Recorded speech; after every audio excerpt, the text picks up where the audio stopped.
What's up everybody, Happy New Year's. Today we're going to be installing the Zeitronix ECA-2 Ethanol Content Analyzer on my 2018 BMW M2. You're not going to want to miss this. Stay tuned.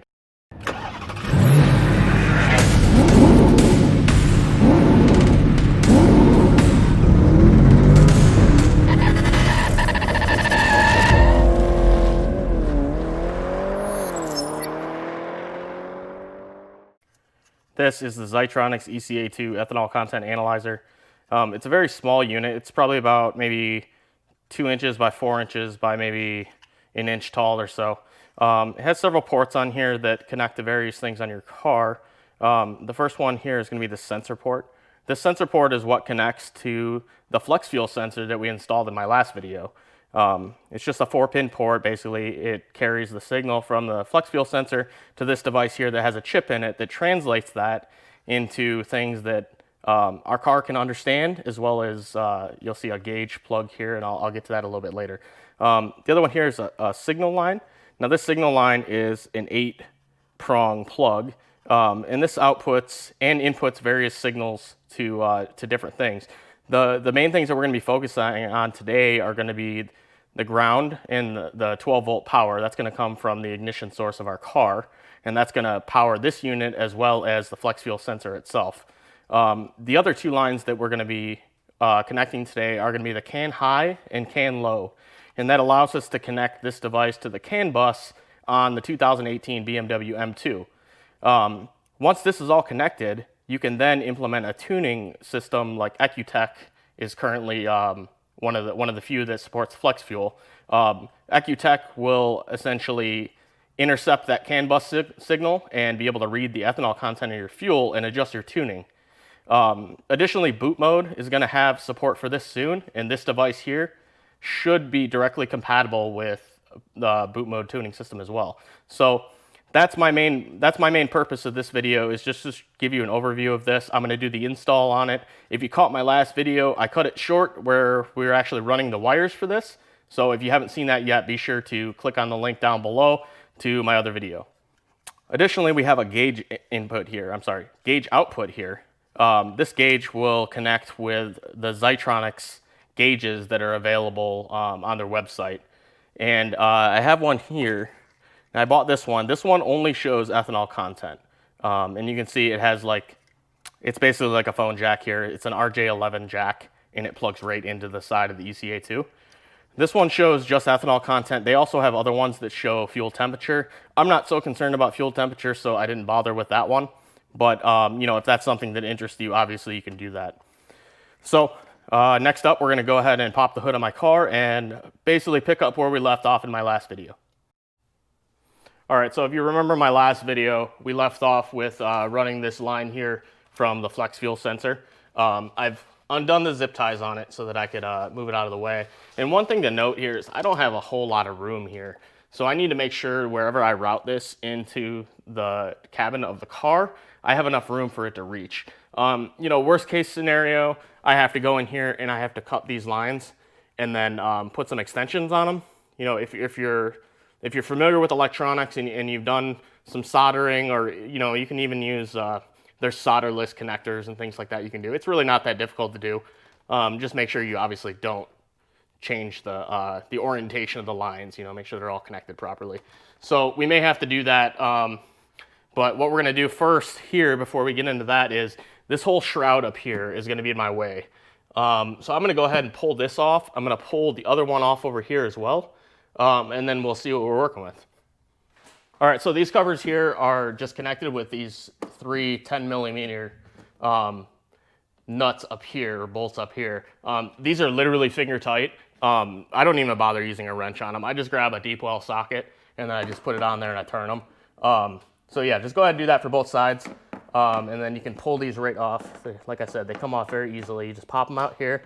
And then, I don't know if you can see it on the camera, but back here on the right-hand side, there's a little clip, and you just squeeze it and lift the whole thing off. And that's all there is to it. So as you can see, we got the covers taken off. One thing I wanted to show you here, this is the line coming from the flex fuel sensor. And my original plan was to try to run it into the cab of the car on this side.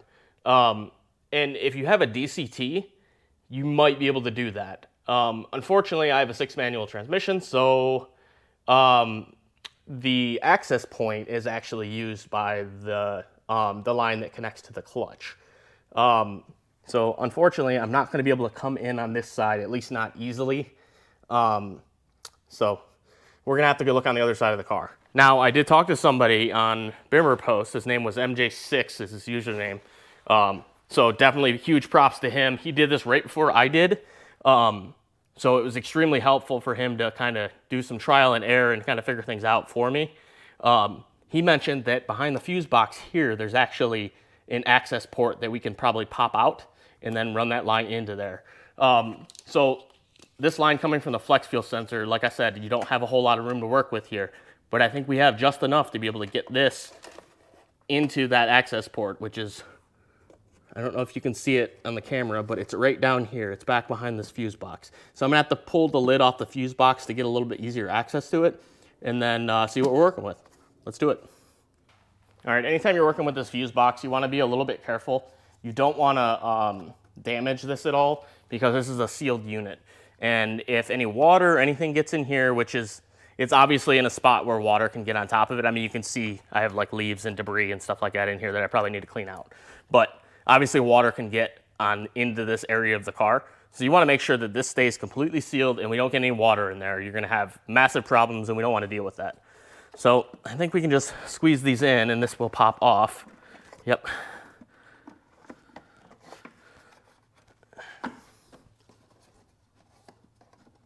Yep, and there's 2 on the front and then 2 on the back, and you just squeeze them and then the whole thing comes off. And if you look, actually, if you look at the lid of the box, it even says, be careful with water. I mean, don't like take this thing to the shower because that's clearly a shower head, right? All right, so we have that off. Let me pull my camera in closer here. Let's see if we can see it here. Yeah, so if you look back there, and again, I don't know if you can see it on the camera, there's a little black like disc in there. And I think we can pop that out and then run this line through it. So I'm gonna move to the interior of the car and take some of that apart so that we can find out where exactly that comes in and see if we have a good spot to mount our ECA-2. All right, so we're in the passenger footwell of the car, and I don't know if you can see too well, but you basically have this panel right here, and then there's a panel underneath on the bottom, and there's 2, I believe they're 10mm nuts that hold this panel on. So we're gonna go ahead and pull that off first because we can't get to anything until that is off.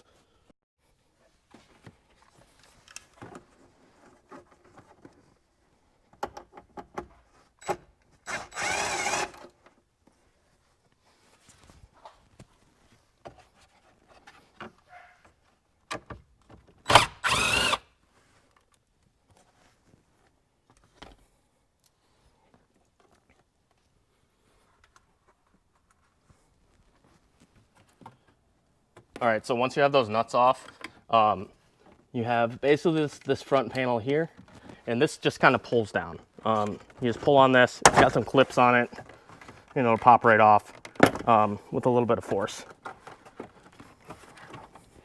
Once we have that, you can kind of see underneath here.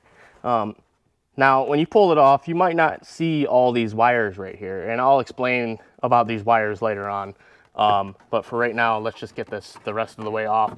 I'm probably gonna have to shut the camera off because I can't really get to what I need to get to with the camera right here. But essentially, you pop those 2 out and then this will just come right off. You just have to pull on it a little bit. All right, so once you've disconnected this, I'm just kind of leaving this hanging right here so I can explain a couple things. In some cars, you'll actually have a USB plug right here. You'll need to disconnect that in order to pull this completely out. Additionally, you have this LED light that needs to be disconnected. You can just pop the clip off and then the whole thing will come right out. So like I said, I don't have the USB on this car. Some cars have it, some cars don't. You know, it depends on where it was made and which model you're working with. On this 2018 M2 in the North America region, they didn't come with this USB. So just something to think about. All right, so we have that panel completely removed. You know, you can see the LED connectors hanging here. This part's gonna be extremely difficult to film, but I wanted to show you something real quick. If you look down under here, you see this big blotch of wires right here? These wires are all feeding inside of that fuse box that's in our engine bay. So that little black cap is somewhere above where these go in. I can't see or feel anything up there, so I think I'm gonna have to pop it out from the inside or from the outside and then try to fish the line down into here. So my plan is to try to mount the ECA-2 onto the firewall right here somewhere, maybe with some Velcro or something like that. Keep it up out of the way. So hopefully I have enough length on the cable to be able to do that. So we're gonna try that out and see how it works. We might need to, you know, rethink this once we get in here, but we'll see how it goes. All right, so we're back under the hood of the car. So one thing I did before I started messing around up here, I went ahead and disconnected the negative terminal on the battery, just in case like I slip or something and a tool falls in here. I don't want to short anything out. So better safe than sorry, disconnect the negative terminal, and then you don't have to worry about anything other than maybe getting water in there, so don't do that. We are in the middle of winter and you can see there's water in places, so I'm just trying to be careful. So I took a coat hanger, and I'm talking like one of these old school coat hangers like this. Good luck finding one. I had to dig through my closets. I finally found one. And I pushed on that little black tab in there. Let's see if I can get in there. Yeah, you should be able to see it on the camera. I pushed on that little black tab and it popped right through. So it actually came out relatively easily. We'll figure out a way to seal that up once I get the wire ran through there. But that's basically it. I think that's gonna be my entry point that I'm gonna use there. So I'm just gonna take my flex fuel line and try to feed it in there, and then I guess just reach my hand up in there and hopefully I can reach it. Another option is maybe to take this coat hanger that I have here and kind of flex it down and feed it down into the footwell, and then basically hook the flex fuel line onto that and pull it through. So we're gonna try a couple things and see what works best, and I'll check back in a little bit and let you know how it goes. All right, so I forgot to mention before we get too far into this, we need to route this flex fuel line. I don't want to just hang it over top of the engine. So what we're gonna do is I'm actually gonna bring it back this way a little bit, and there's a little bit of a gap underneath this seal for your camber plates.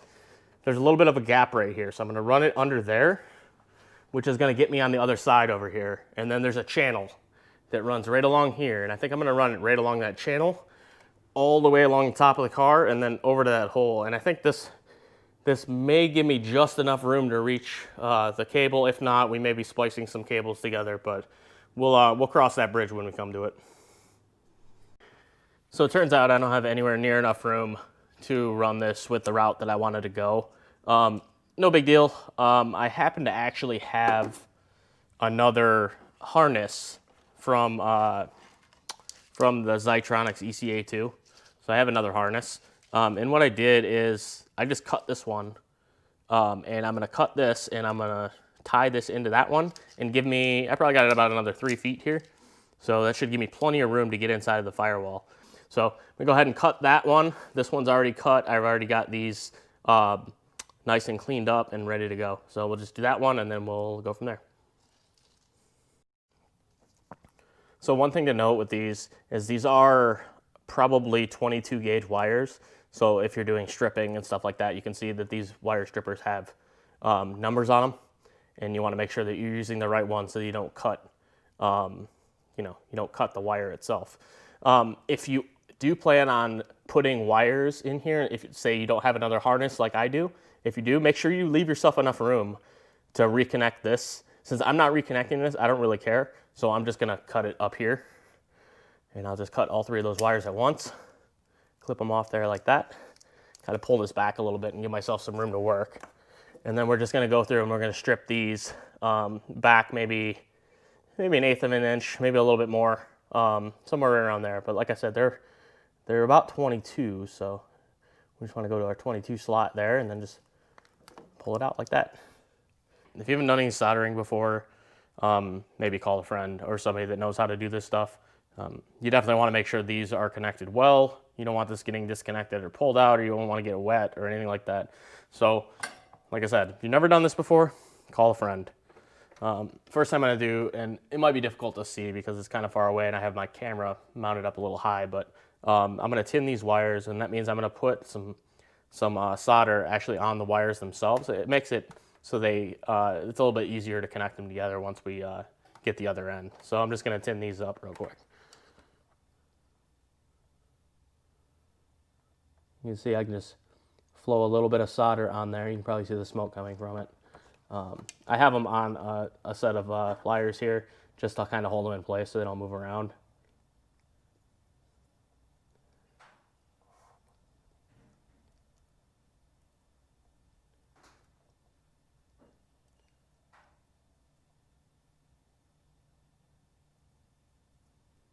There we go.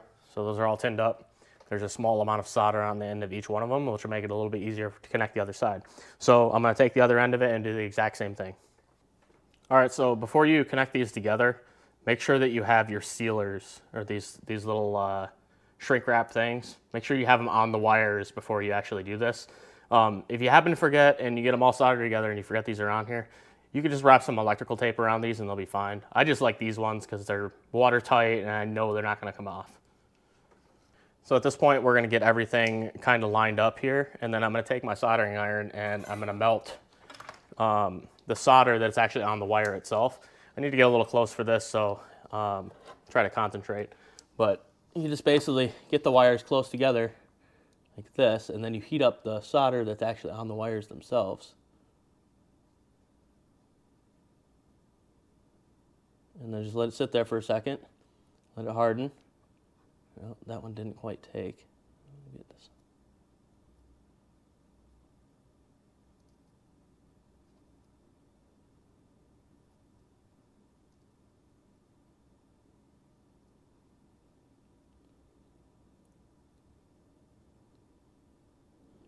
And there you go.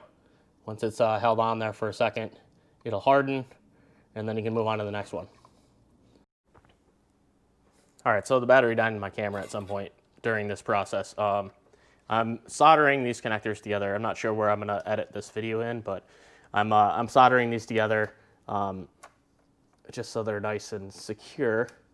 And like I said, if you haven't done this before, have a friend come over that's done it. It's not particularly difficult, but we probably don't want to practice on our vehicles. All right, so that one's secure. I'm going to get a little bit more solder here and get the last wire.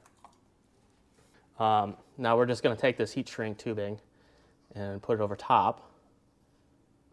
This. And you may have to finesse it on there a little bit. There you go. Get all three of them.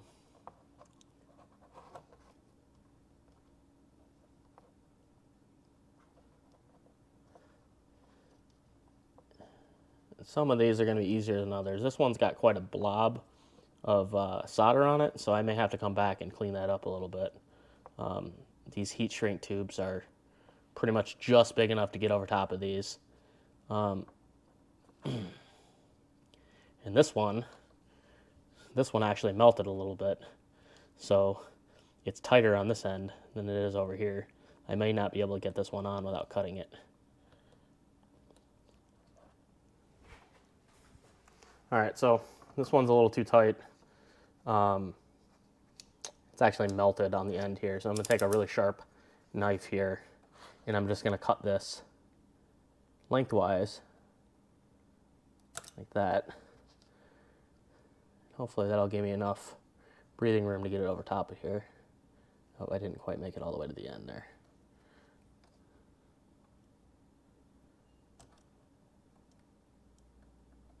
There we go. I think I got it that time. There we go. So sometimes you just got to get creative with these things and save yourself some work later. So this one, my blob of solder, I think it's, nope, never mind. It went over. That's good. As long as you cover the section that's spliced, you should be fine. So those are all covered. Now we're just going to take a lighter here and we're just going to quickly heat these up.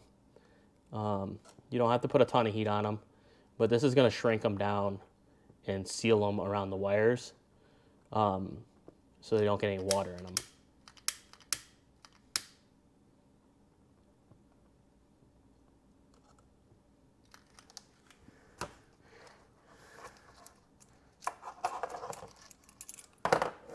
There we go.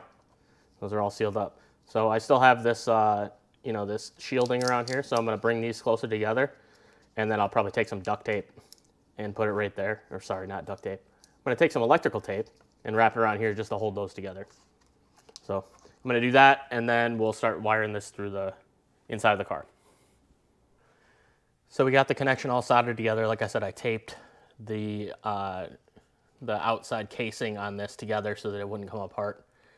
Keeps it nice and sealed and protected in case there's any additional heat in here. What I did is I took my coat hanger I had earlier, and I taped the end of my connector to this coat hanger. And what I'm going to do is I'm going to feed it down through that hole. You probably can't see it real great with the camera, but we're going to try to get it in there and then go into the cabin and see if we can pull it the rest of the way through.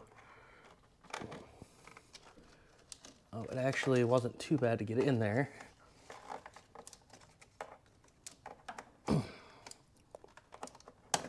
Oh, there we go. And I'll push that down as far as it goes. All the way in there. All right, that should be good enough. All right, now we're gonna go inside the cabin and take a look at what we got. All right, here we are in the passenger footwell. You can see that our coat hanger is down here. Here's our wire, our flex fuel wire. So we're just gonna go ahead and take this tape off that I was using to hold the coat hanger on there. Pull that off, there we go. All right, we'll pull that coat hanger back up through there. All right, so now we have this in the car. That's the hardest part right there. Once we have that in the car, things are much easier from here. Now, I mentioned it earlier, I have these additional wires that you're probably not gonna have on your car. So what this is these are my CAN bus wires along with a power and a ground. The reason that I have these is because I have an AIM Solo 2 data logger that I run when I'm on the track. And it connects to my car's CAN bus so that I can pull data from my car and, you know, do analysis, put it in my videos, etc. You've probably seen a couple of my videos that have the data along the bottom, the speed, and all that info. That all comes from the CAN bus in my car.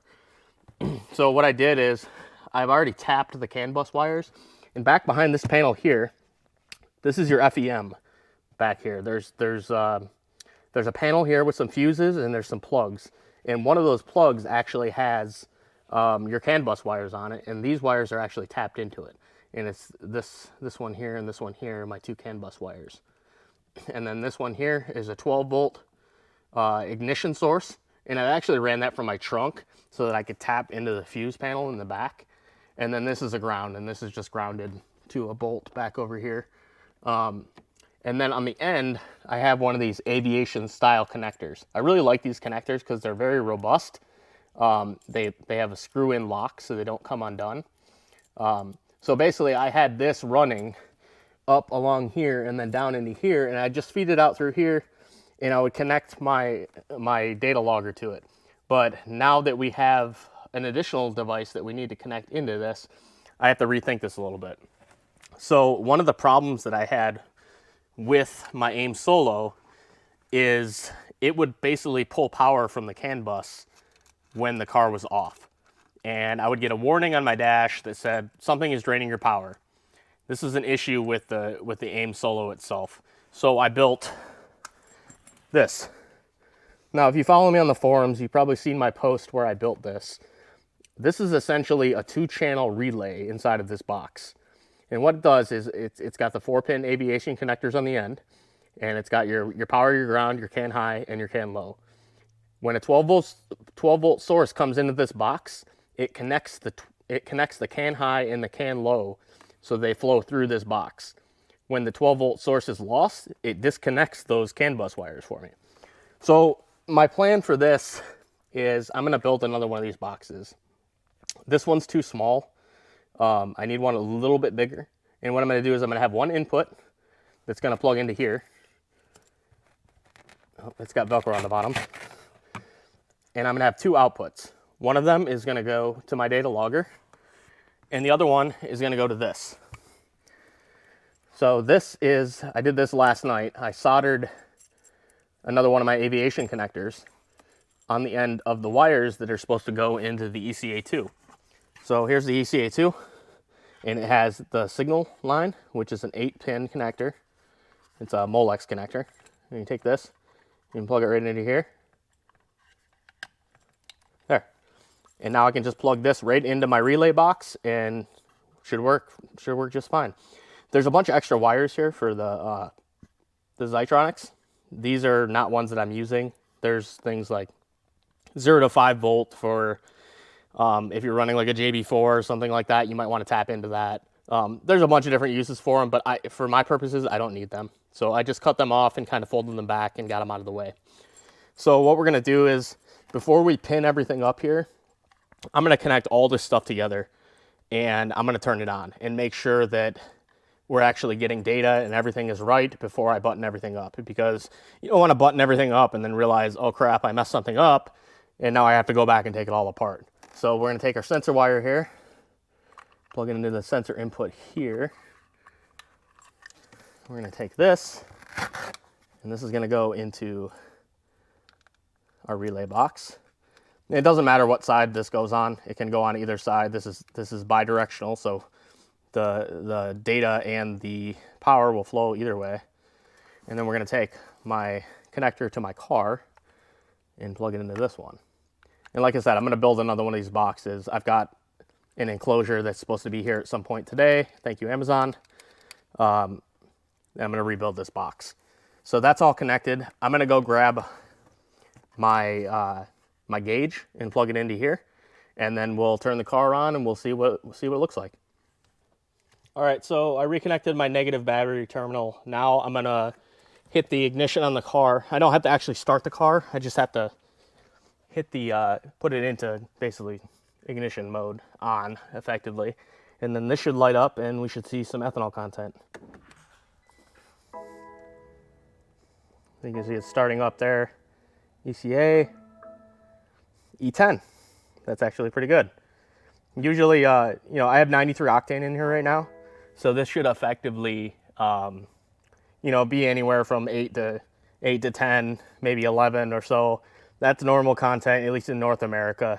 That's normal content for 93 octane fuel. So that's good. That means everything's working. I'm not going to put any additional ethanol in the engine right now, simply because I don't have my fuel pump installed yet and my car can't really handle a ton of ethanol, and I don't have any here at the house.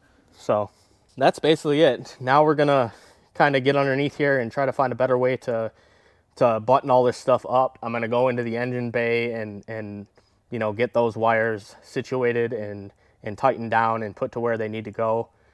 But yeah, we'll check back in here in a little bit once I get that going. All right, so you're probably wondering what we're gonna do with this gaping hole in our firewall down here. Obviously, we don't want to leave that uncovered. You just run the risk of potentially, getting water in there, and we don't want water in our footwell. So my thought is I'm gonna get some, and I don't have any here, so I'll have to run up to the hardware store, but I'm gonna get some expanding foam like you use in your house to seal cracks and stuff like that, and just spray some expanding foam around that. And I think that'll seal it up pretty good. The hole itself is probably a little over 1 inch in diameter. So, with the wire in there and everything, I think the foam insulation will seal it up really well. And then, that should keep any water from going in there. As for the routing of this cable, I just kind of tucked it back behind here a little bit. And then underneath this, this is like a little water jam thing. And then back over here. And then back over here, I'll probably take some zip ties and zip tie this down in a few different places just so it holds in place. And we don't have to worry about it moving around. So I'm gonna do that and then find a place to mount the ECA-2 as well as my relay box somewhere up in there. And I do have a plan for the relay box. So originally, I just had these wires kind of dangling down, and I would hang them out of here, and then when I needed them, I would just pull them out of this area in here and then plug in my data logger, which mounts up on my dash up here. My new plan is actually, I'm gonna go, and this is the belly pan, or the pan for the underneath the passenger footwell. My new plan is I'm gonna drill a hole, like right in here, and I'm actually gonna I'm gonna surface mount a plug so that all I have to do is, like this is the top side, so you don't really see that. This is what you see underneath. Basically right there, there's gonna be a hole, and it's gonna have one of my aviation jacks plugged into there. So all I need to do when I wanna connect my data logger is just screw it into that panel that's covertly hidden up underneath the passenger footwell. So I'm gonna go ahead and do that. I don't know how well I'm gonna be able to film this, but my plan is to try to mount that ECA-2 right up here somewhere on this firewall. And I don't know what I'm gonna do with my relay box yet. I don't have a ton of wire between my relay box and my ECA-2, so I may end up kind of stacking them on top of each other. May have to poke around up here a little bit and see if I can find a good spot to mount them. But, you know, this is gonna be basically whatever works for your situation. Obviously, if you're just doing the ECA-2, you probably don't need this relay box. You're probably gonna be tapping directly into the FEM over here, and there's some how-tos on the internet on how to do that.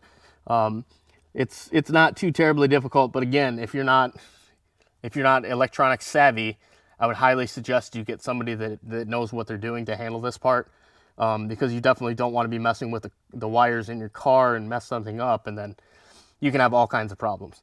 Additionally, this thing right here, be very careful with this and do not run anything underneath it. This is your passenger footwell airbag. You have one on the driver's side too.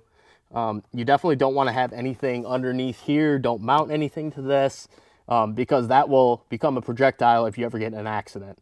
You know, obviously with this relay box here, this thing's pretty heavy and it's pretty big.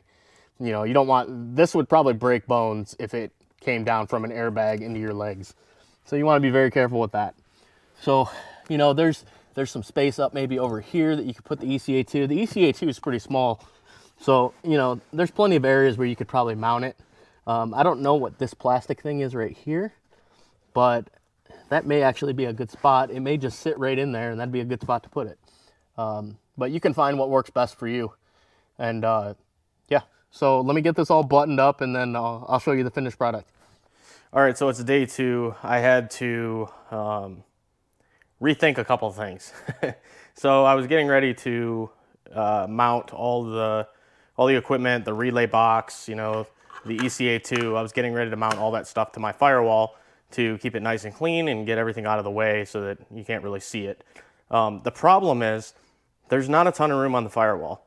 There's enough room to fit the ECA-2. There's, you know, several spots where you can put some two-sided tape on here or some Velcro or something like that and stick it, you know, right to your firewall. So, you know, if you're just doing standard setup with just the ECA-2 and you don't have the extra complexities of having to do this relay box thing, you know, for the AIM Solo, then you shouldn't have any trouble. You can just mount this right up to the firewall and be good. My problem is this box is too large. I don't have any spots to mount it to the firewall to where it can be up and out of the way. So I decided to pitch this. I took the internals out of it and I rebuilt it, and this is what I came up with. Now, it looks a little crazy, but it's basically the same thing that was inside of this box. I just rewired it a little bit, and I put some additional connectors on here. So I have this connector here, and this is the connector that goes to the ECA-2.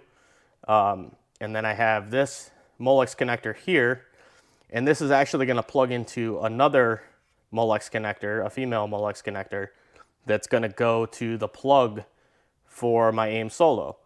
So I know I don't need the relay for this, so I decided to bypass all of it, and the CAN bus is coming directly into this. And I made it so the relay underneath here, this is the relay. The relay is only used for my AIM Solo. So I have this cable over here, and here's the female avionics connector, and this is the exact same thing that my AIM Solo plugs into. And then I have the female DIN here, and that's going to go into the male DIN from here.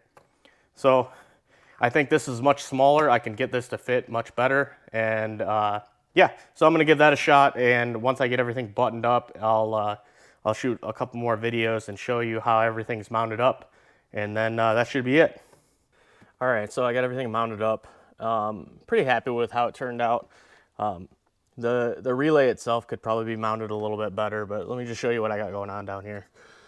So hopefully you can see this. So I have the relay is mounted right here. There's actually a bolt right here, and I was able to put a nut on the bolt and kind of hold it in place. It's not super secure, but it's pretty secure. I'll probably maybe try to tighten that down a little bit more to get it to hold a little better. And then right over here is where I have the ECA-2 mounted, right on top of this plastic panel. And I just have two-sided tape that's actually holding that on, and that's pretty secure. I had to loop around this the sensor wire because it was quite a bit longer than what I needed. So I just kind of tucked it back behind this padding here so you wouldn't see it. I did run the gauge wire out of here and ran it up over here. And then you can see I have it coming out right here. I'm probably not going to leave this permanently installed, but I need it installed for right now. So temporarily, this is where it's sitting. I'll probably throw it up in my cup holder or something like that, but I'm not going to leave it permanently on here. It's just for testing. And then this wire right here that you see hanging down, this is what's going to be for connecting my AIM Solo. And if you look here, go over to, so this is the body or the under pan that goes in the passenger well. So it sits up like this. Sits up like this. And you can see right here, I drilled a hole and I put one of my aviation connectors on there. And then on the back side, you can see the wires that came through. And then here's that Molex connector from earlier, and that's gonna plug right into that slot down there.